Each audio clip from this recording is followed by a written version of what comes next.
Pour la troisième fois en 2 mois, les syndicats des métros londoniens sont en grève. 24 heures de stations fermées, de bus bondés, d'usagers en retard et souvent en colère.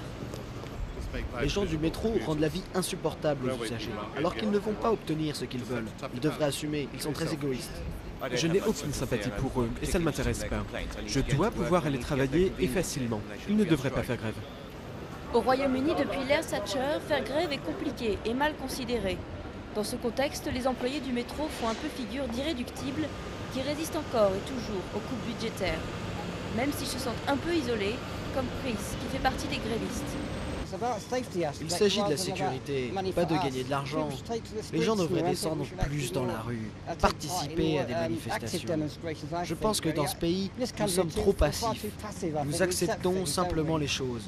Alors qu'en France, ils descendent dès qu'il y a un problème. En France, en effet, le mot rigueur est tabou et le recul de 2 ans de l'âge de départ en retraite a jeté des millions de personnes dans les rues en octobre. À Londres, le plan d'austérité sans précédent du gouvernement n'a fait défiler que quelques 300-400 personnes un samedi après-midi. Les Anglais se flattent d'être froidement déterminés, un peu avant c'était toi, vous savez. Et ça vient en quelque sorte de leur résistance pendant la Seconde Guerre mondiale. Je pense qu'en un sens, les Anglais se considèrent comme opiniâtres quand les choses vont mal. Et c'est vrai qu'il y a un peu de ça, mais on pourrait aussi dire, et certains commentateurs publics n'hésitent pas à le dire, qu'il y a simplement un manque d'esprit politique, un esprit qu'on trouve encore en France, ou, comme on l'a vu, en Grèce. Mais l'impact des annonces du Premier ministre David Cameron ne se fera véritablement sentir que l'an prochain.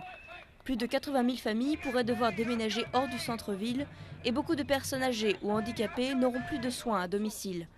Rien ne prouve que les syndicats britanniques ne passeront donc pas à l'action en 2011, en espérant que l'opinion publique se rallie finalement à eux.